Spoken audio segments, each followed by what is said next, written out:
Hey guys, how's it going? Michael Troy here. Today we are looking at Batman and the Joker, the Deadly Duo, the new series from MARC SILVESTRI, much anticipated. Book 5 of 7. We are in the home stretch, guys, and I don't know if I love this book or hate it, and I think it's a little bit of both, but there's no hate here because what's not to love about a MARC SILVESTRI Batman and Joker comic? Well, one thing. We'll get into that in a second. But thanks for subscribing to my channel if you haven't already. Hit that like button and let's get right into it. So the whole premise of this leaves me, gives me pause just because it goes against the grain of who Batman is.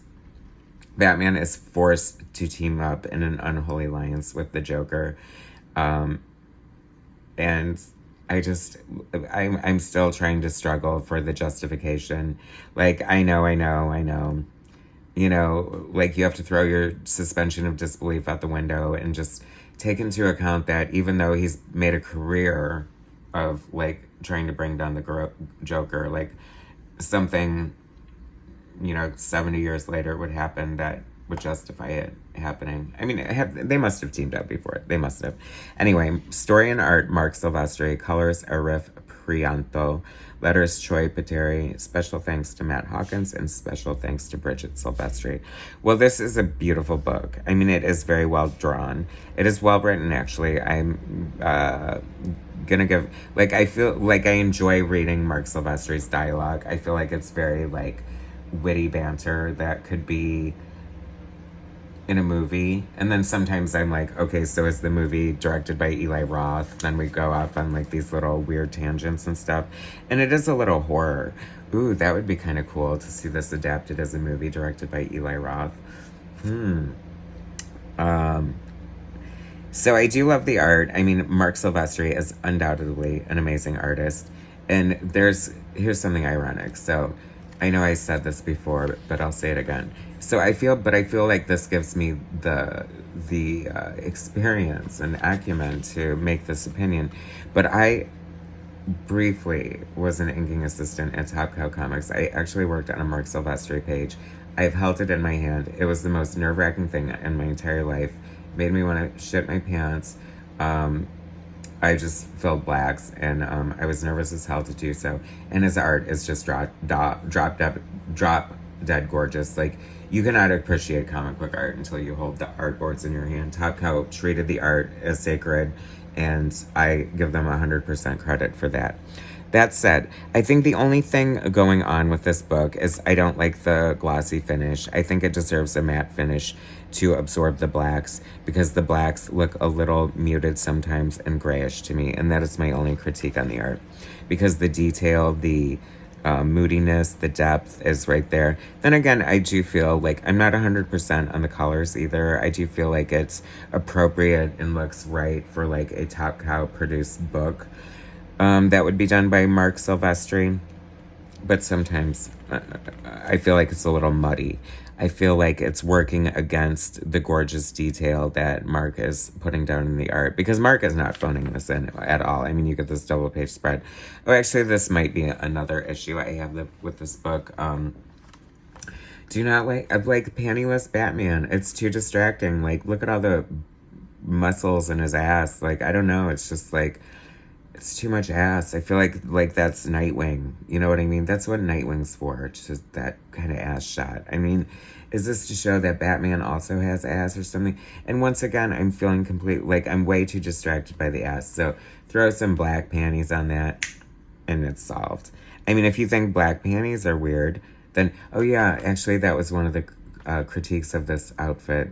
And you hate to say criticize a Batman by MARC SILVESTRI, because obviously it's completely gorgeous, but then he just looks kind of naked.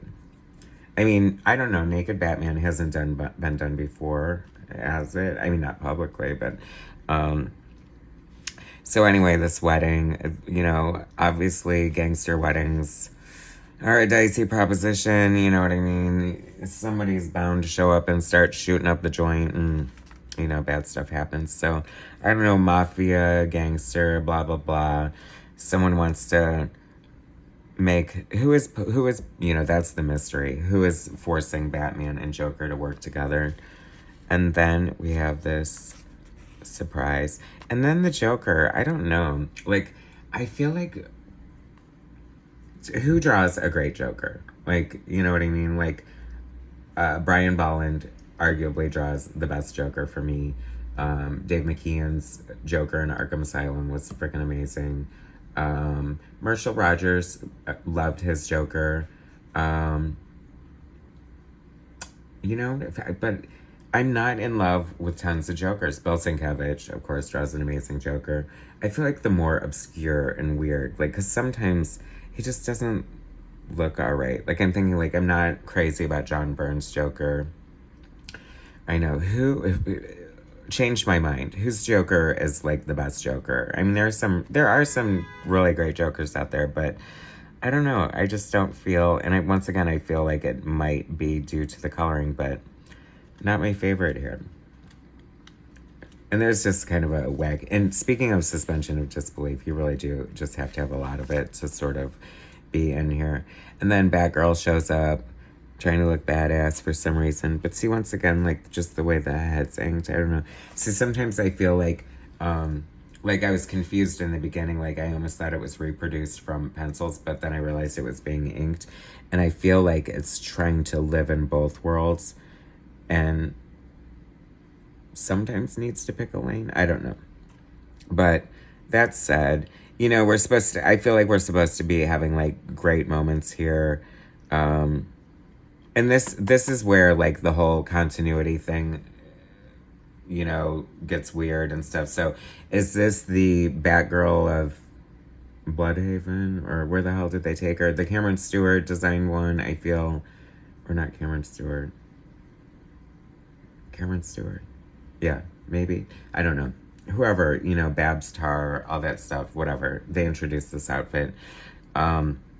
She could walk again. So is this, like, he never crippled her, like, the Killing Joke didn't happen, or it did happen, or, like, what's happening? And see, that's why the convolution of everything, sort of post-Crisis on Infinite Earths, sort of,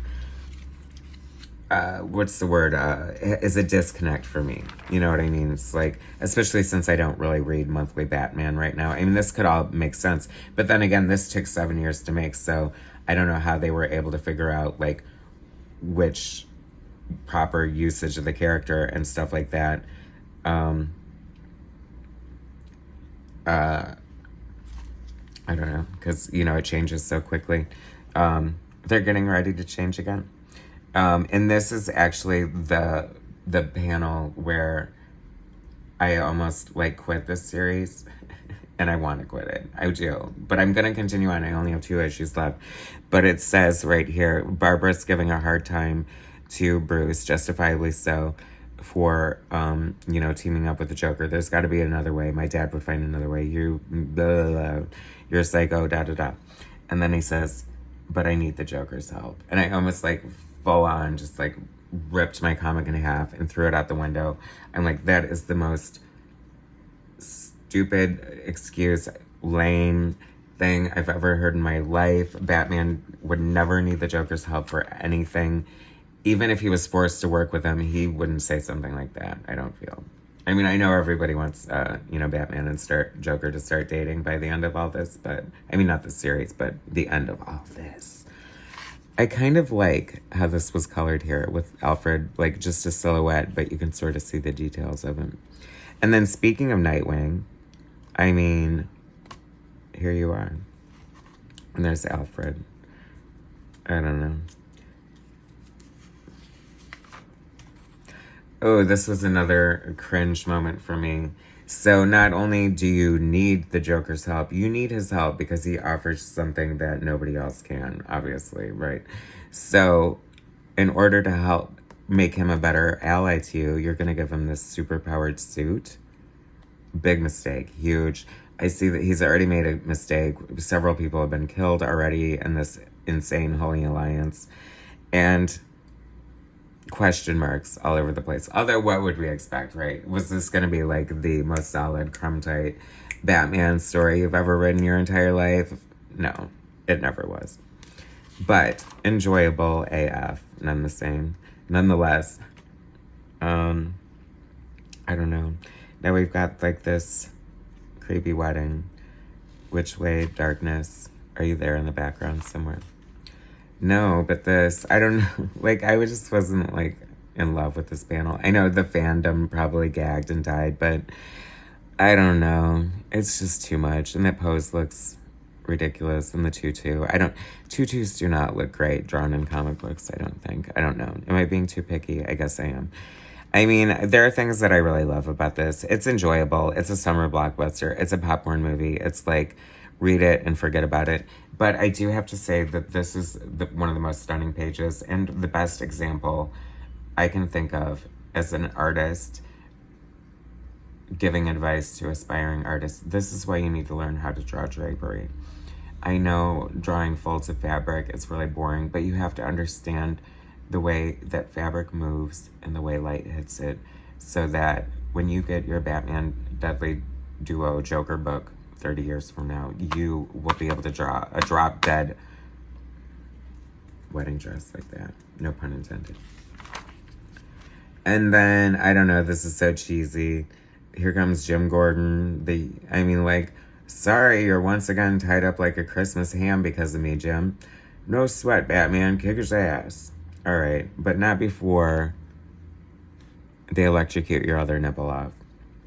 I don't know. I mean, fun though, right? Don't get me wrong, I know that didn't sound like a super positive review, but there's a lot going on there. And there's good, and I did spend the money. All right. And here's the backup. See, this is what I'm saying, and I'm also super looking forward to the inevitable noir edition. We're getting a few pages here in the back, and there just has to be a noir edition because this is an art event. This is an art book. See what I mean about the coloring? Like, that looks so much better there. Like, he goofed him up or something. That looks better. I'm going to enjoy the noir version very much so, I will tell you. I feel like if we had somebody like Dave Stewart or, I don't know, somebody else. Anyway, no offense. Because look at this gorgeous art. It's amazing. Anyway, see how quickly I change. I'm fickle. And look how great that looks. Oh my God. Gag, right? See how much is lost because the weird, muted, muddled colors. Such a problem in modern comics. Anyway. Batman and the Joker, the Deadly Duo, Book 5, 2 left to go. All the more reason to turn on those notifications so you know when I'm reviewing the next issue. Thanks for watching, guys. Subscribe to my channel if you haven't already. Hit that like button, and I will bring you more later.